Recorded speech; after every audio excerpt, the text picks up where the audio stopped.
Assalamualaikum warahmatullahi wabarakatuh. Apa kabar anak-anak semuanya?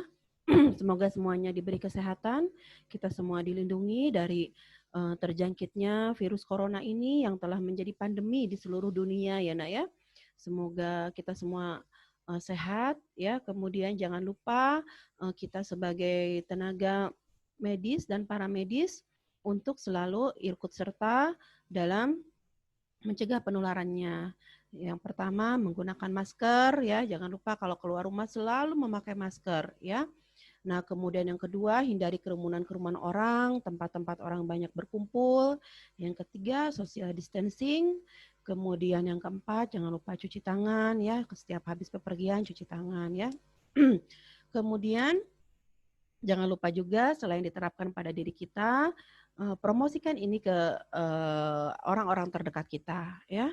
Keluarga kita, tetangga diingatkan ya. Karena tidak semua masyarakat menyadari betapa pentingnya kita menggunakan masker ketika kita keluar rumah. Pada hari ini kita akan mempelajari tentang anatomi fisiologi dari organ reproduksi ya. Di sini akan dibahas mengenai reproduksi wanita dan reproduksi pria. Ya, jadi kita akan bahas terpisah karena tentunya berbeda ya. Yang pertama akan kita bahas dahulu mengenai organ reproduksi wanita. Sebelumnya kita telah belajar anatomi fisiologi mengenai tekanan darah ya.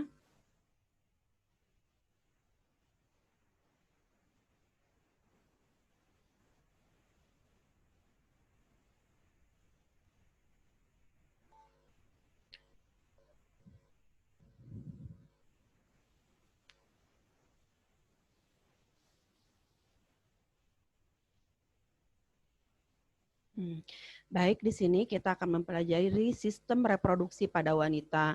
Di sini saya menggunakan PPT dari Ibu Rizky Nisfiramdini ya. Jadi ini saya dapatkan dari slide share. Kebetulan isinya sesuai dengan apa yang akan saya sampaikan ya. Jadi saya ambil PPT-nya Ibu Rizky ini berasal dari D3 Kebidana Stikes Muhammadiyah Pringsewu Lampung. Nah, yang pertama kita akan membahas organ reproduksi ya. Jadi ini adalah organ reproduksi pada wanita ya. Jadi organ reproduksinya terpisah, organ reproduksi pada wanita dan organ reproduksi pada pria ya. Nah, ini organ reproduksi ini pada wanita ada dua ya. Nah, ada organ reproduksi eksternal, ada organ reproduksi internal ya. Kemudian ini adalah gambaran dari organ reproduksi internal. Nah, ini organ reproduksi internal ya. Jadi ini adalah rahim ya Nak ya. Jadi disebut dengan uterus ya. Jadi kalau kalian misalnya tenaga medis ya, rahim itu disebut dengan uterus ya. Jadi organ reproduksi itu berarti kita akan membahas organ-organ genitalia ya. Organ-organ genitalia yang nanti terkait dengan perkembangbiakan manusia gitu ya. Nah, ini adalah tuba fallopi, kemudian ini adalah ovarium. Nanti kita akan bahas organ yang internal ini ya. Jadi nanti ada eksternal dan ada internal, nanti kita akan bahas satu-satu ya. Nah, ini adalah kita akan bahas terlebih dahulu mengenai organ reproduksi eksternal ya. Yang pertama adalah ada mons veneris atau mons pubis ya. Jadi mons veneris atau mons pubis ini adalah bagian atasnya ya. Di sini adalah banyak mengandung lemak ya, dan ini berada di bagian simfisis pubis ya, pada tulang kemaluan. Ya, jadi mons veneris ini berada pada bagian simfisis pubis atau tulang kemaluan. Jadi tersusun oleh jaringan ikat dan jaringan lemak ya. Kemudian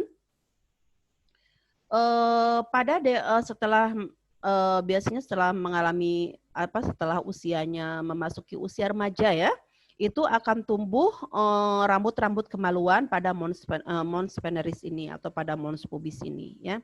Kemudian dia membentuk pola segitiga terbalik seperti ini, segitiga ya Nak ya.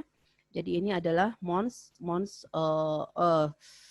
Dia kalau bentuk segitiga terbaliknya akan terlihat kalau tampak dari depan, ya Nak ya. Tampak dari depan akan terlihat ya. Jadi di sini segitiga gitu ya. Nah, jadi mons pubis ini adalah bagian atas yang ditumbuhi oleh rambut gitu ya. Jadi bagian permukaan ketika mungkin perempuan berdiri gitu, nah baru terlihat mons pubisnya ya, bentuknya segitiga gitu dengan segitiga terbalik ya. Kemudian yang perlu anak-anak ketahui di sini ada 3 lubang ya. Jadi ini adalah uretra ya, kemudian ini adalah vagina dan ini adalah anus ya. Jadi uretra ini adalah lubang untuk mengeluarkan urin. Jadi kalau kita buang air kecil maka dia keluarnya lewat sini. Sedangkan lubang vagina adalah lubang ketika kita keluar menstruasi. Ya, dan ini adalah juga lubang tempat koitus. Jadi antara lubang menstruasi dengan lubang untuk buang air kecil itu terpisah. Ya, Nak ya. Jadi tidak sama ya. Jadi kadang ada orang yang menganggap bahwa sama gitu. Nah, itu terpisah ya. Jadi untuk lubang kencing ada ini ya namanya uretra, dan untuk lubang keluar darah haid ini adalah namanya vagina. Kemudian ini adalah anus, lubang tempat buang air besar ya. Terus labia mayora atau bibir besar kemaluan. Nah, ini adalah labia mayora ya, Nak ya. Jadi bagian ada kanan, ada kiri ya. Ini labia mayora ya, sebelah kanan kirinya disebut dengan bibir besar ya. Ini labia mayora ini ya. Jadi dia dari mons pubis itu terus ke bawah menjadi labia mayora. Kemudian labia mayora ini akan bersatu di bawah, ini disebut dengan perineum di sini ya. Ini adalah perineum, tempat persatuan labia mayora. Jadi perineum ini ketika melahirkan ini yang rawan robek ya, ketika seorang perempuan melahirkan secara normal. Jadi ini rawan robek, bahkan bisa rompek sampai ke anus ini ya. Jadi ini perineum ini. Kemudian dia tersusun oleh jaringan lemak dan kelenjar keringat serta ditumbuhi rambut juga ya. Kemudian di situ juga banyak ujung-ujung saraf yang sensitif ya di bagian labia mayora ini. Kemudian yang ketiga adalah labia minora ya, atau bibir kecil kemaluan. Nah, ini disebut dengan labia minora ya. Jadi yang bagian luarnya itu labia mayora atau bibir besar, yang bagian dalamnya itu adalah labia minora atau bibir kecil, labia minora ya. Nah, labia minora ini berupa lipatan dan dia tidak ditumbuhi oleh rambut kemaluan. Dia juga sama tersusun oleh jaringan lemak ya. Di situ banyak sekali pembuluh darahnya ya, Naya, sehingga dia elastis ya. Nah, labia minora bertemu dengan klitoris bagian atas itu menjadi preposium klitoris. Kemudian labia minora bertemu dengan bagian bawah klitoris disebut frenulum klitoris ya. Labia minora mengelilingi orifisium vagina. Nah, ini ya. Nah, jadi ini adalah klitoris ya. Jadi ini adalah klitoris di sini. Labia mayora ini, labia minora ini akan bertemu ya di atas klitoris ini disebut dengan prepusium klitoris, sedangkan labia minora yang bertemu di bawah klitoris disebut frenulum klitoris. Kemudian labia minora ini mengelilingi lubang vagina ya. Jadi ini labia minora, ini lubang vagina ya. Jadi dia mengelilingi lubang vagina ya, mengelilingi lubang vagina ya, atau orifisium vagina ya, lubang vagina atau orifisium vagina. Ini labia minora. Kemudian ini klitoris memiliki banyak pembuluh darah dan saraf sensoris dan bersifat erektil ya. Nah, ini disebut dengan klitoris di sini ya. Ini adalah di bagian sini klitoris ya, Nak ya. Nah, klitoris ini di bagian atas dia itu sifatnya erektil dan dia memiliki banyak pembuluh darah dan sel saraf. Jadi kalau pada laki-laki ya, pada saat perkembangan kemaluan di dalam pada saat menjadi janin itu akan menjadi penis ya, tapi kalau pada perempuan dia akan menjadi klitoris. Jadi pada saat melakukan hubungan seksual pada perempuan, maka klitoris ini dia akan bersifat ereksi sama seperti penis gitu ya, sifatnya erektil gitu ya nak ya. Kemudian ada vestibulum atau rongga kemaluan. Nah ini ya, ingat ya, yang bagian luar tuh berarti tadi ada mons pubis, itu bagian alat reproduksi wanita yang eksternal ya, ada mons pubis, ada labia mayora, ada labia minora, kemudian ada klitoris, dan ada ini vestibulum atau rongga kemaluan ya. Rongga kemaluan ini pada sisi kiri dan kanan dibatasi oleh labia minora. Bagian atas dibatasi oleh klitoris, sementara bagian belakang bawah dibatasi oleh pertemuan dua labia minora. Terdapat muara uretra saluran kencing, terdapat muara vagina ya. Jadi nah ini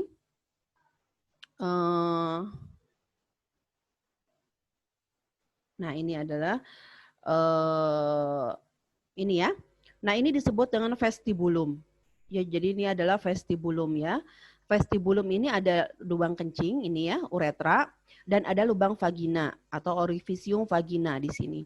Pada lubang vagina ini terdapat kanan kiri ada kelenjar Bartolini ya. Jadi kelenjar Bartolini ini dia akan mengeluarkan cairan, di mana cairan itu akan keluar saat seorang wanita dalam keadaan terangsang gitu ya, dalam ketika akan melakukan hubungan seksual gitu.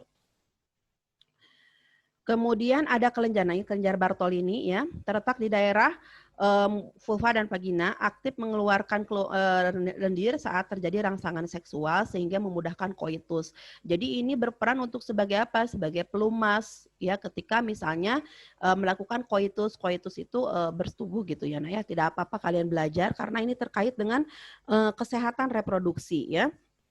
Jadi ketika penis memasuki lubang vagina, kalau misalnya tidak ada cairan dari kelenjar Bartolini, maka di situ akan timbul iritasi ya atau luka pada vagina, sehingga kelenjar Bartolini ini menghasilkan lendir yang nantinya akan mempermudah saat terjadi koitus atau hubungan seksual. Nah, ini kelenjar Bartolini ini bisa mengalami beberapa penyakit ya, Nak ya.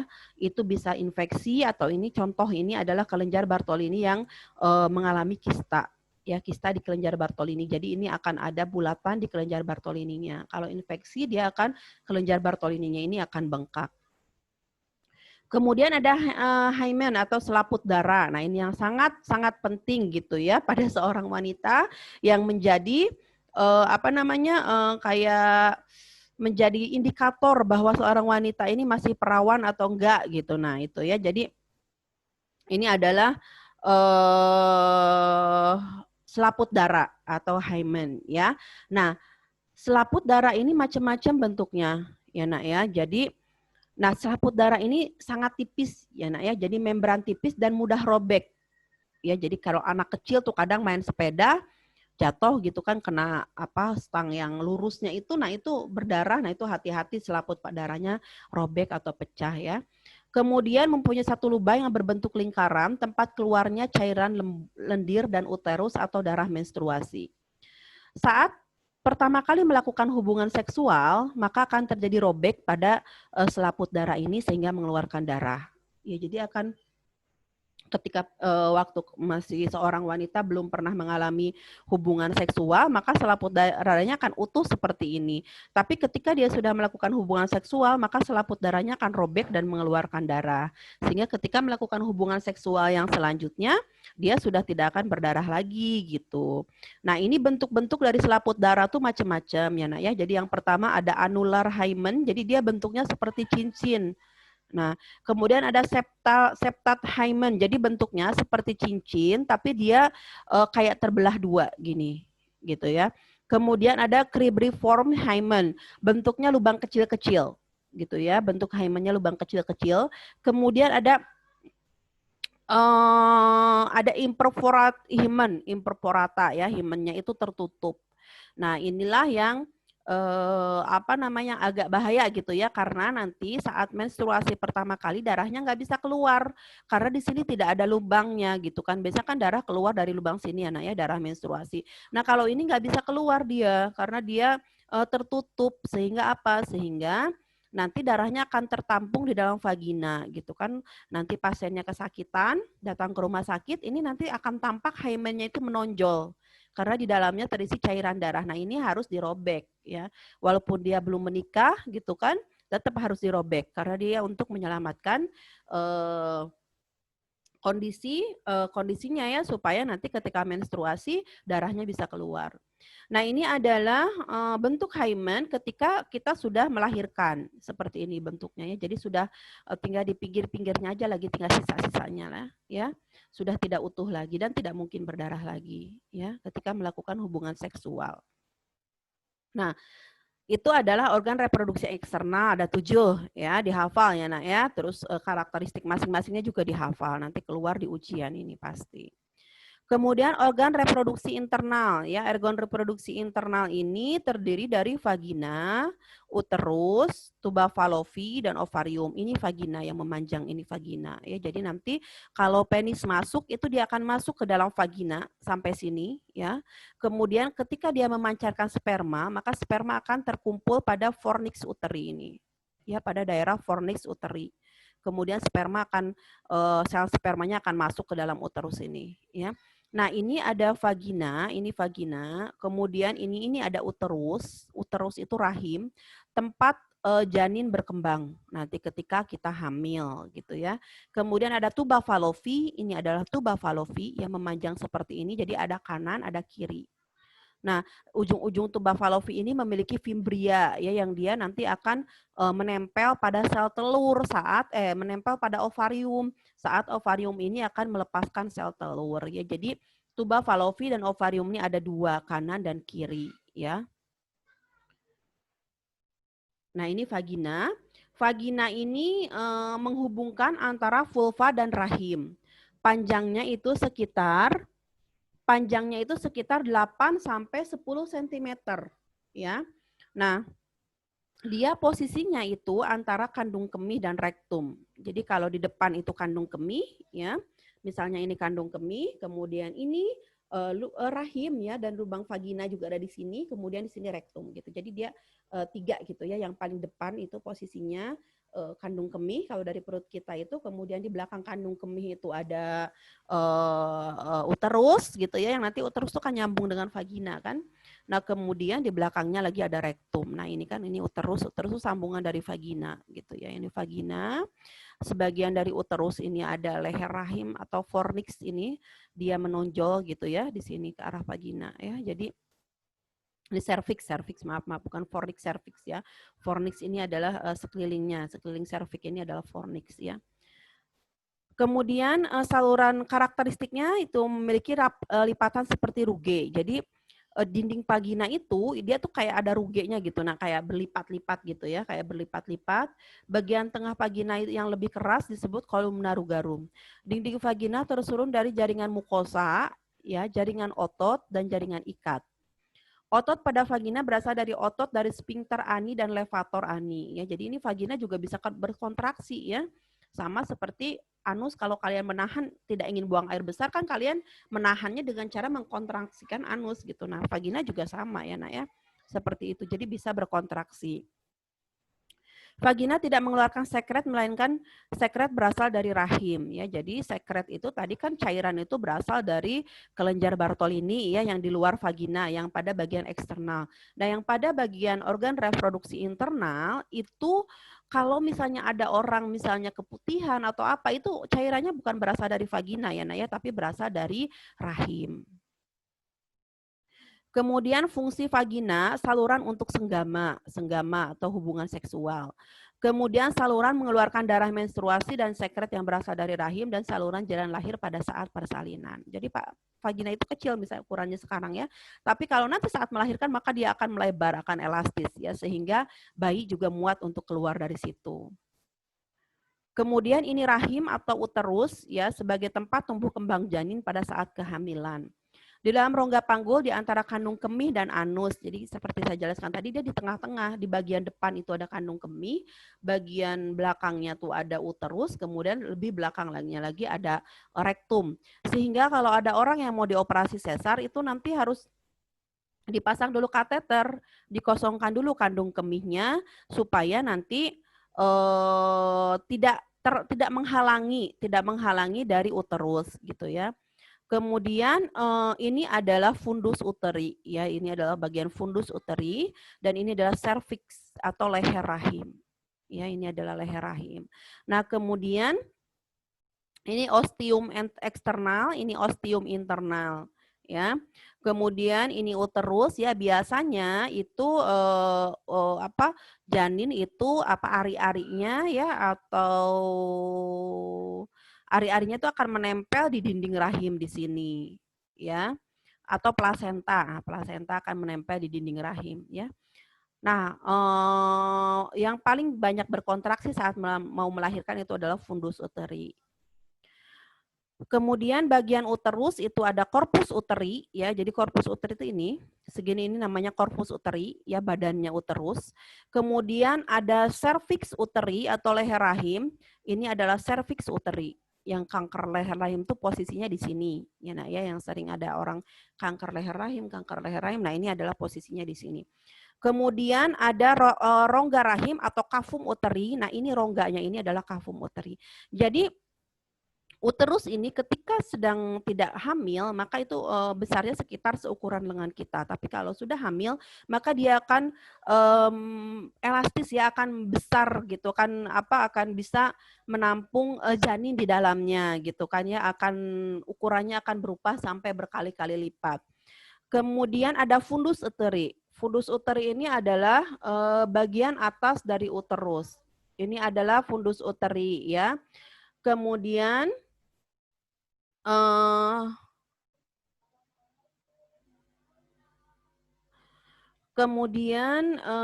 karakteristik dari rahim atau uterus itu adalah otot rahim bersifat elastis, kemudian dinding rahim atau endometrium terdiri dari sel-sel epitel ya, akan menebal pada saat ovulasi dan akan meluruh pada saat menstruasi. Ya, jadi pada dinding rahim ini nanti ini ada namanya lapisan endometrium.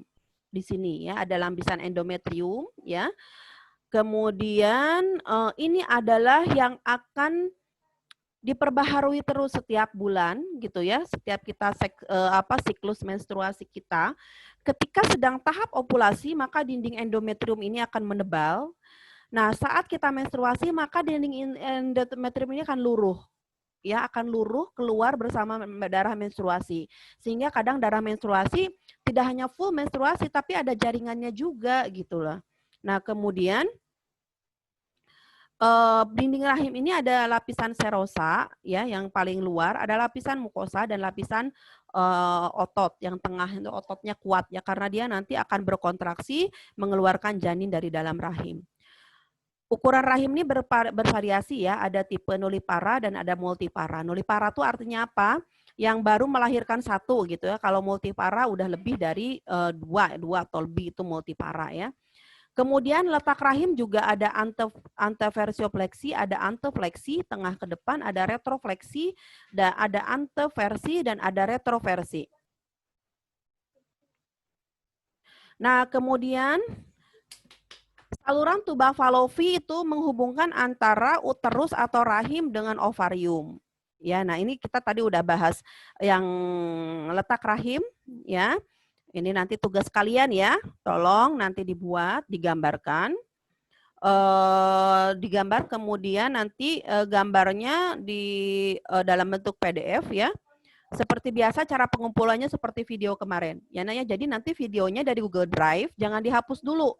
Karena mungkin saya tidak akan menilai saat-saat ini. Mungkin nanti saya akan lihat pada saat selesai UTS gitu ya, Nak ya, karena waktunya itu untuk lihat video satu-satu kadang kan 15 menit misalnya, kadang untuk lihat video ini ada berapa orang yang bikin video itu bisa sampai berjam-jam saya lihat video, jadi butuh waktu khusus. Jadi jangan dihapus dulu dari Google Drive-nya tugasnya. Nah, ini adalah tugasnya, jadi buatlah gambar ya posisi-posisi rahim yang antefleksi, retrofleksi, anteversi, retroversi, dan anteverosiofleksi. Nah, ini nanti kalian sambil jelaskan, ya posisinya jelaskan mana yang bagian posisi mana yang normal, ya, mana yang posisinya normal dan mana yang posisinya tidak normal, ya. Nah, ini tugasnya. Kemudian tuba Fallopi atau oviduct ini adalah saluran penghubung antara uterus dan ovarium. Jumlahnya ada 2, ya. Bagian luar tuba Fallopi dilapisi oleh peritoneum visceral. Bagian dalam tuba Fallopi dilapisi oleh silia atau rambut getar, ya. Nah, jadi tuba Fallopi ini kalau menurut saya itu adalah sebuah apa ya? Ciptaan gitu kan, ciptaan Allah yang sungguh ajaib dan sungguh apa ya? Luar biasa. Semuanya lah, semuanya ya. Salah satunya tuba Fallopi ini. Karena ini adalah tempat, jadi si tuba Fallopi ini dia berada di kanan dan kiri salurannya. Kemudian di ujungnya itu ada fimbria, yang fimbria ini akan menempel pada ovarium, ya, pada saat ovarium ini melepaskan sel telur. Dan pada tuba Fallopi ini akan terjadi pembuahan antara sel sperma dengan sel telur. Jadi sel sperma ini dari sini dia akan bergerak terus, ya, bergerak ke sini, ya, kemudian dia akan bertemu sel telur di bagian ampula tuba Fallopi. Ya, hafalin ya ini ya. Jadi bertemunya sel telur dan sel sperma itu di ampula tuba Fallopi.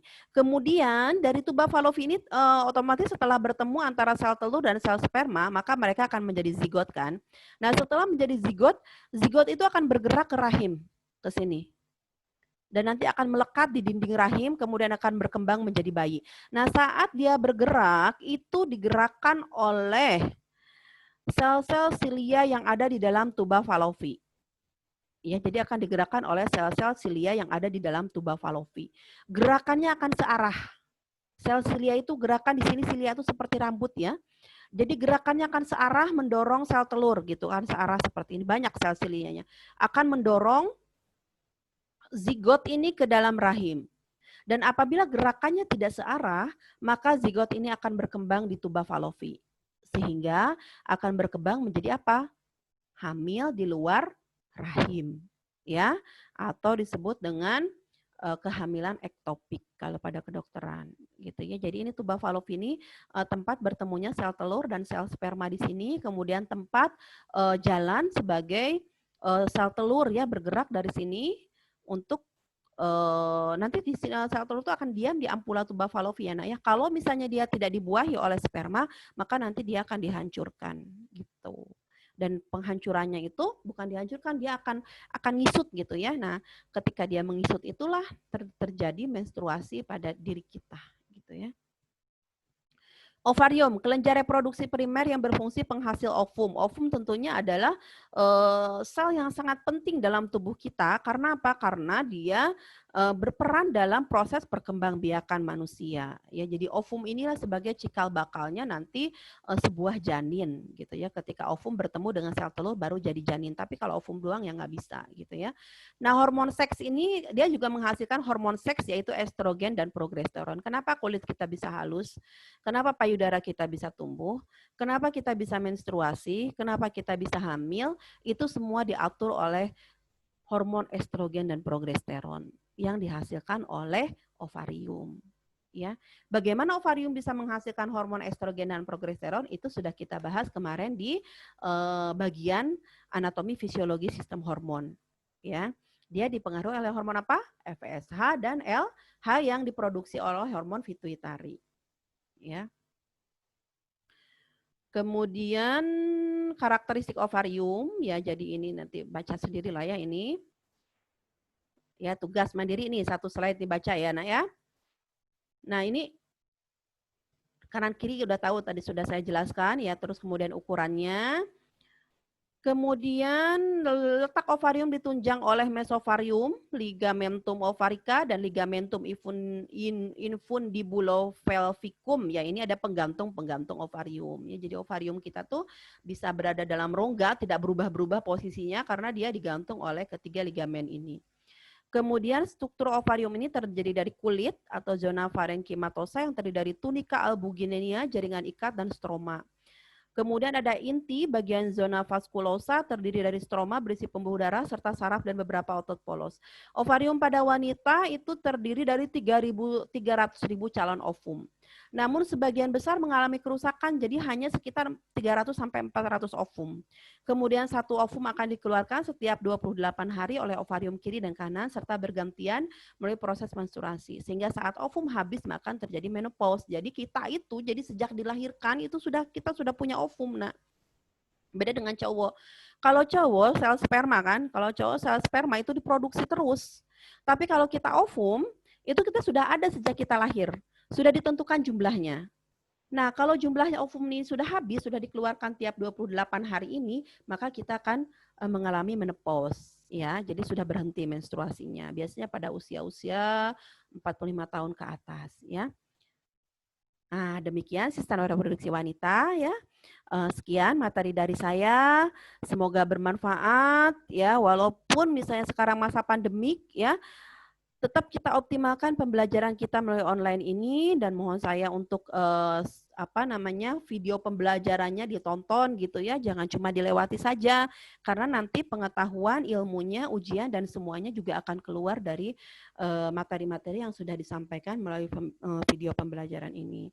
Demikian materi dari saya. Assalamualaikum warahmatullahi wabarakatuh. Selanjutnya nanti kita akan lanjut ke materi reproduksi laki-laki ya.